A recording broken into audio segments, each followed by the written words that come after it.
Oseo. Oseo. Cherokee greeting. Wave the great feather. Hey. We are honoring Black Herstory Month. And to start that off, this is Claudia Poquak's book. I'm going to read a poem from her recent book, Mangoes Without Border. Claudia Poquak, aka Grandmother Spider, weaver of the World Wide Web. So this is her book, and I'm reading her poem. Ebony Memories. In those days, thrones were easy to come by. Mountain peaks, the back of trucks, streambed boulders, roofs of houses, someone's shoulders. I went from neighing as Black Beauty to the Queen of Sheba, calling for servants. My throne, the trunk of an old maple. Back then, I chose to be black. My queendom surrounded our family's first home after 6 of us had lived in a trailer. I was 9 and trying to sing like Billie Holiday. Outdoors so much that someone was always pulling leaves, branches, and spiders out of my wavy, dark hair. Now I imagine a mitochondrial Eve, feel the ancestral tug of an Ethiopian mother, as if I can hear her singing. Over that ancient land at Hadar, where Lucy's skeletal remains were found, and back into a future with fresh eyes. Oh.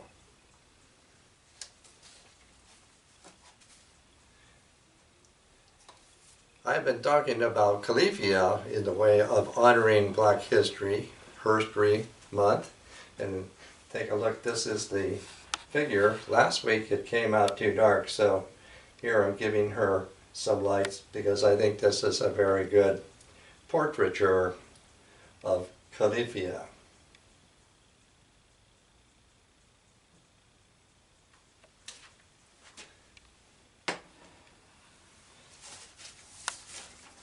I've also come suddenly this week across some articles, I think from the internet, what you would call it. Most of what I have been telling you for the past couple of weeks. So here's a little bit more along those lines. These are excerpts. California, the land of the ever-living Moorish Empress Cahuilla. Cahuilla was the title of each empress.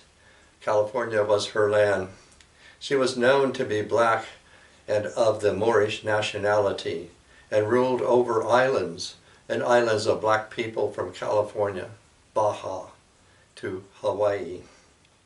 A Moorish island ruled by women. It was first mentioned in the records of the Western European Christians in the 7th century and retold in, quote, the Song of Roland, where there is mention of a place called California, and that's what was made. That's when it was made. Spanish conquistadors told stories about a mythic black Moorish queen that ruled the state of California, and the legacy has continued the memory of this great black queendom and her queen. Cahuilla means God's rulers in Moorish Arabic. The story of Cahuilla was later re-narrated in the book The Adventures of Esplandian, a book written in 1500. There, Cahuilla is introduced to us as a regal Moorish black woman, courageous, strong of limb and large in person, full in the bloom of womanhood, and most beautiful of a long line of queens who ruled over the mythical realm of California. She commanded a fleet of ships with which she maintained peace in the surrounding lands and the islands of Baja and Hawaii.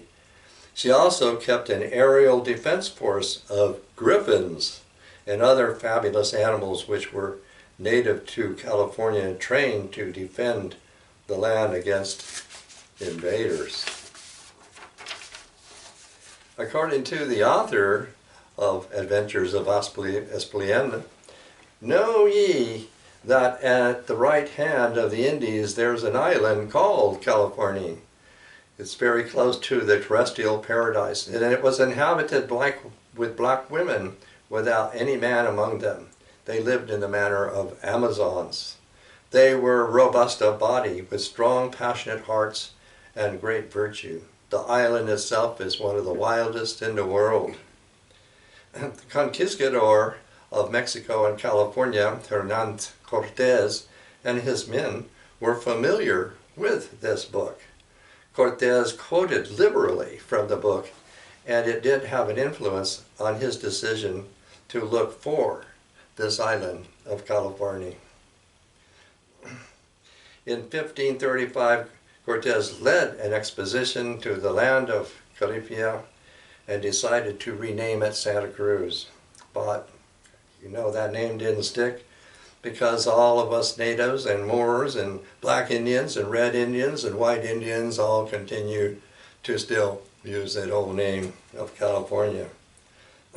Cortés himself and his contemporaries appeared to have used the name too. In 1550 and 1566, the name appears 3 times in the reports about Cortés. Thus, over the years of increasing colonization of California, the ancient land of Moors has held on to her name and identity in the knowledge that one day it will be as it was in the beginning. Now here's a little modern report. In 2004, the African American Historical and Cultural Society in San Francisco assembled a Queen Cahuilla exhibit.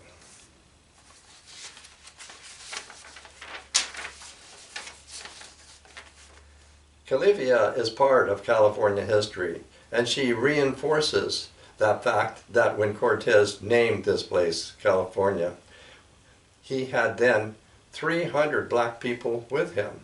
And throughout the whole Spanish-Mexican War, 40% of the population was black. A Moorish emperor, Abu Bukhari, took 1,000 ships. He sailed over here to the New World. So Moorish navigators were highly sought in those days because they had knowledge, of this land. Even Columbus, for instance, had a Moorish navigator because the Africans went back and forth. One of the things we're trying to do is to let people have additional insight and appreciation for the contributions of African Americans to this wonderful country. Very few people know this story of Queen Cahuilla, and so that's what we're trying to get people to know about this.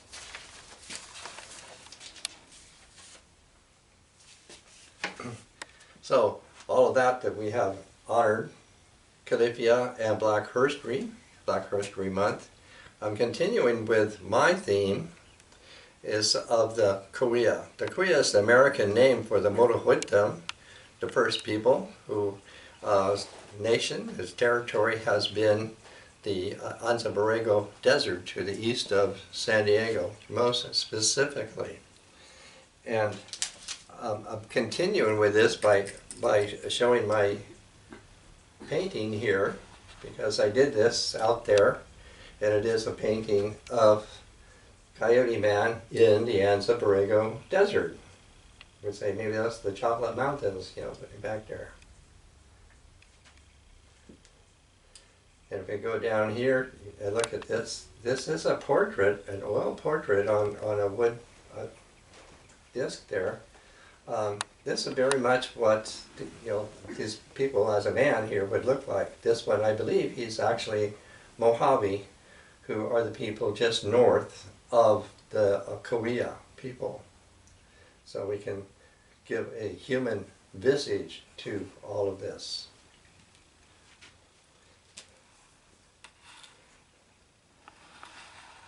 Now, the kind of subject that I'm covering here would be under the rubric of shaman. So I have to say something about that. Shaman is not an American name. I never heard it in Cherokee. Maybe, you know, medicine man. Medicine man seemed to be the usual term. And in Cherokee, Didananu would be medicine man in Cherokee. I think that anthropologists have introduced this name shaman into America in recent times. And I think what they have the idea of bolstering is that Native Americans have come from Asia over the Bering Straits. It seems to be what they're stuck on. But actually, Native Americans and lizards are here from the beginning. We are all Aboriginal here. And so, with that idea, shaman, I will show you this.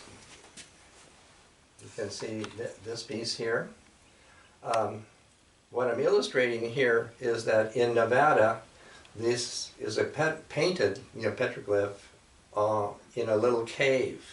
I was with a man, you know, Gene Strozzi, and he was a Shoshone, and he actually found this and brought me up to it. It was way up the hill. And it is a very small, it actually looks like a room when you peer into it.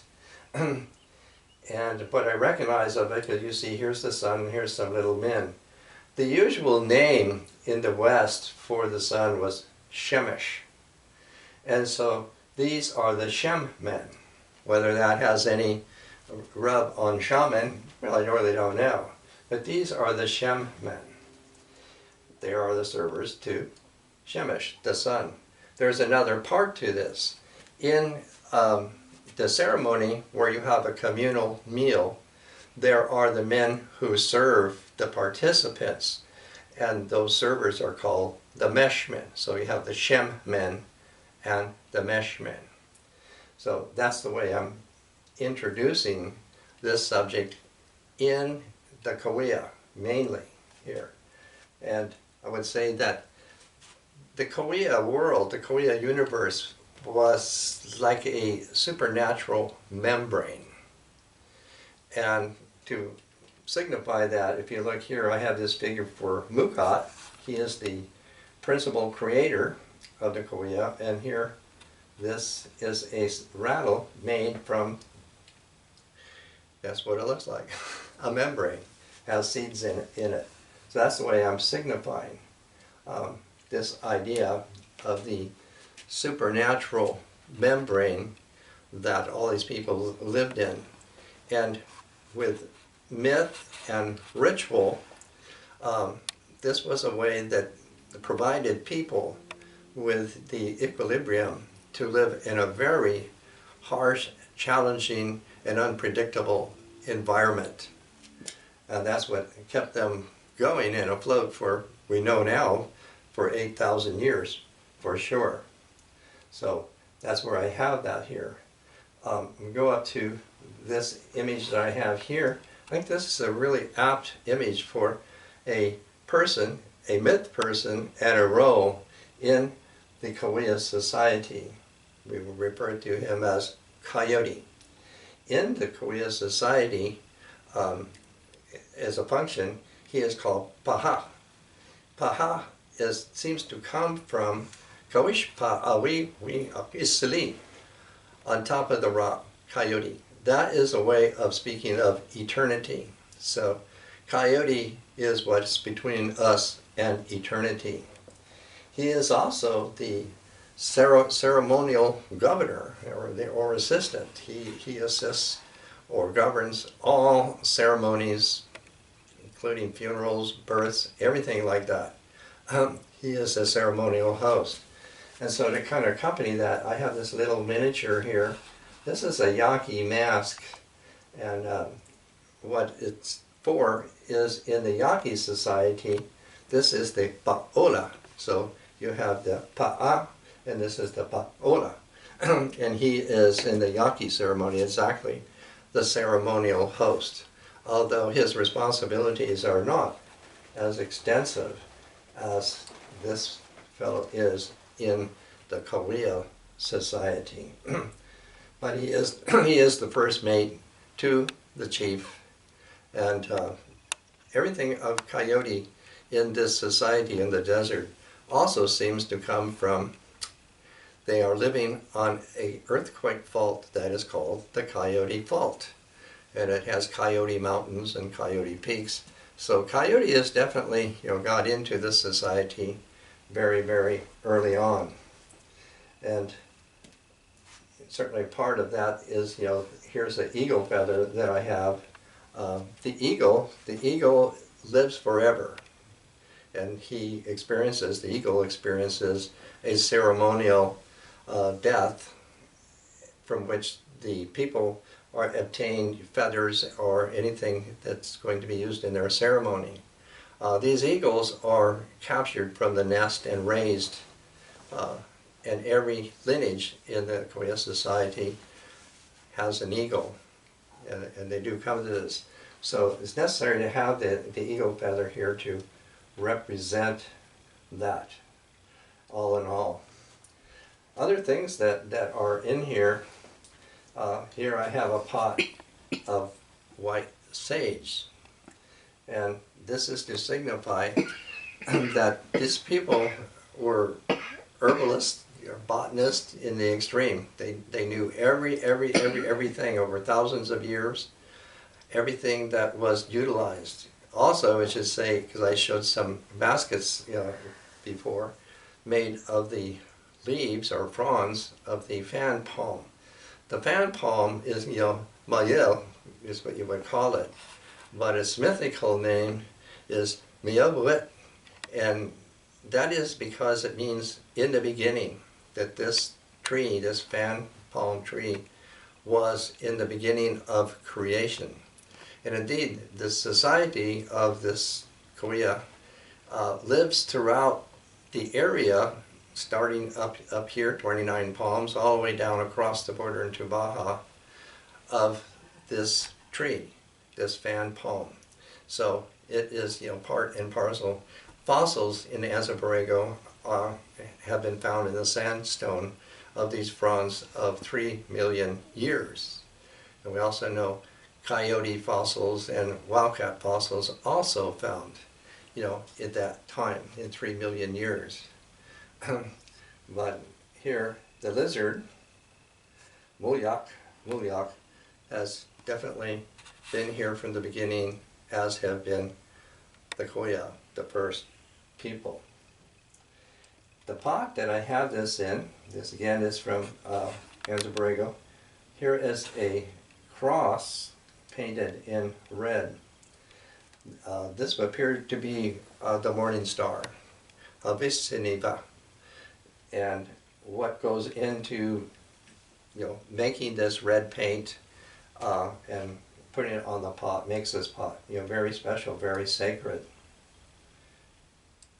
I have another old pot also from there.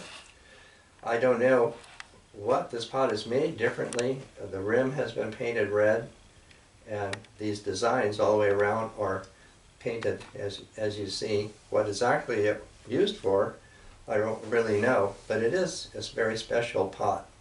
And what I have in it is this. This is a, what do you call that, red crystal, ruby crystal, something like that, rose crystal, rose quartz crystal, I think that's what it's called. We found it there in Coyote Wash, and it's been faceted, and so I'm putting that in here, as something that goes along with this idea of the shaman. I should say, in the Cahuilla language, what's being translated as a shaman is Puu. That's one of the names, or the Puvalum, who has a lot of responsibilities. And to go along with this here, I have, this is a pipe from Ocotillo out there, because certainly tobacco, like the sacred tobacco, is a part of this part of the society. And here, I'm showing here, this is a crystal. Gwen, a friend at Twigs, found this in a painted cave in Baja. So it's very, very significant, and she definitely presented this to me, so I would say it definitely is something very special that belongs in this subject. Also, if you come over here and look at this, I'm using this as an example of a petroglyph. It's not actually found out here in the desert, it's found farther east. But the petroglyphs, or paintings, out here, they were done by Coyote, traditionally, to mark boundaries. So, what I have seen a lot of in the Southwest were lizards on, painted on, or glyphed onto rocks like that. And I have this one here, in Cherokee, Ngosi Waya would mean Coyote Star, in order to say, up until now, we have had the Coyote Star low on the horizon to signify infinity, and the way that I had introduced that. So that's why I have this here. It's the one thing that I have that looks like a petroglyph. And then we come over here to this figure here. This is from Mexico.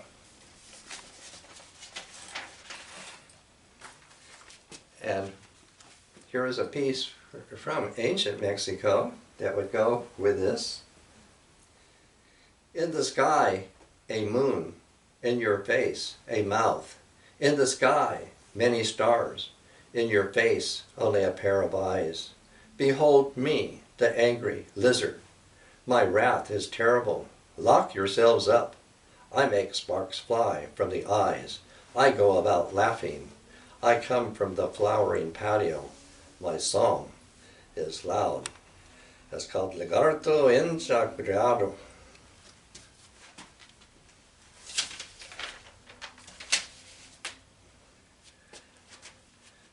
So we get an idea of the importance of the lizard, as we call this, our muyak in the Cahuilla here, that is so much through our ancient societies. Now next I'm going to come up here. This is my major piece. This is my painting here. And it's a very particular character. He would be called, was it Mihava Hawe, Sigat, meaning dear owner. He's actually, his mythical name is Pem Tam Hawafe, and that is that he is called a deer owner, but it means that he is the owner of the deer and the bighorn sheep and the antelope. And here, I have some, these are elk toes here for that. And here next to it, this is a necklace made of the toe bones of the deer. And here is an antler shaped like a deer's head. And that's kind of how he's figured. He's figured more like that. Sikwa means deer, but it also means, the other animals that have hoofs at the same time. And among my favorite paintings, this is one of my favorite paintings from the desert out there. And here, I showed this last time, this quiver, hikiri, is made of the yucca stalk, chapro yucca, and I have a symbolic arrow here and a symbolic bow. What this is about is that the hunter has to ask him for permission. One of the responsibilities of the Pa'a, Coyote Man, was to know or to tell the hunter where to hunt. Everything in this world of the Cahuilla, nothing is free. Everything is owned by somebody. Only the invaders who came in like a swarm of bark beetles take for themselves. But in the ancient world of the people we are speaking of here, everything was owned, everything. So you couldn't just go out and kill any animals you want, or just take any plants that you want, So everything had an order. It was a structured universe with order. And Mukat set that order there. And Coyote Pa'a ensures it, that everything's in an orderly way. So that's why, you know, I have these things. These to be the symbols of the hunter. And these things over here, they're the symbol of the deer because he's the deer owner, so he's very much associated with that due to the name of that, you know, the deer. And along with this subject, you know, I do want to read this piece. To seek that furthest, most distant, unknown star of the unforeseen universe, this sorcerer's mythic eye is born in the densest point of gravity, in a lizard's eye, when it is turned into jade and made to bleed for the love of this living, in this timeless heart of the only place to be truly alive, always. From me stems the sacred mushroom. From me flowers the magic peyote. The supremely secret view of the most interior sacred eye am I, as the moonlight of blood bleeds to shine in the shimmering breath of the infinite night, where darkness lays pearl deep in its silence. I am the source of denial in all that is true. Sorcerers seek me in the heart of darkness, as the novel's own true heart. Oh.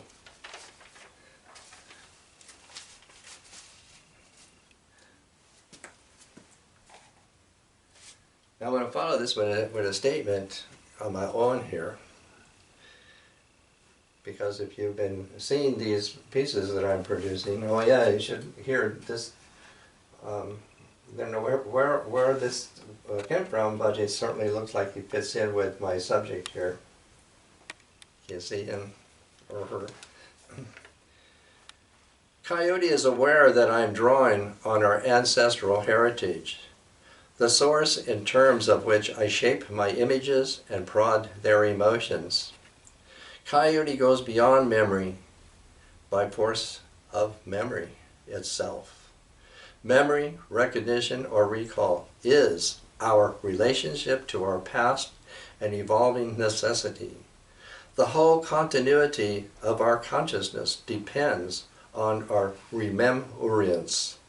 And as we remember, we are responsible for it, while we are even confronted by time and destiny. Oh. Also, we have a book. Do you have the book handy?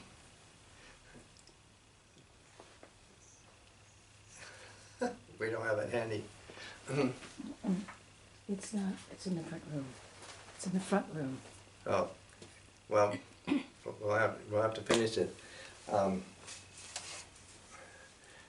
The book I presented last week, the book title is found under Amazon Books, A Journey Through the Seasons with Coyote Talks. It's $10. It's found there on Amazon. And what it has in it are these displays over the past year or year and a half, along with poems, most of them poems by Mary Oliver and a few others that accompany it. I do have the book here. A beautiful, beautiful cover here. And we are ordering a new version because we had to add a poem that didn't get printed. And also we're going to have something, you know, in the title page where you can accurately look up my Coyote Talks under Tim Britton on YouTube. And you look for the most recent talk. So this is the cover of the book.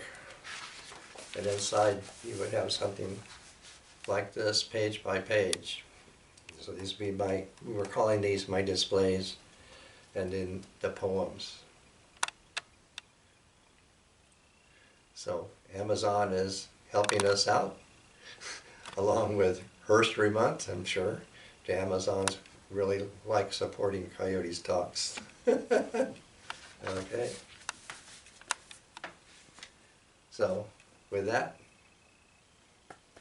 Gracias.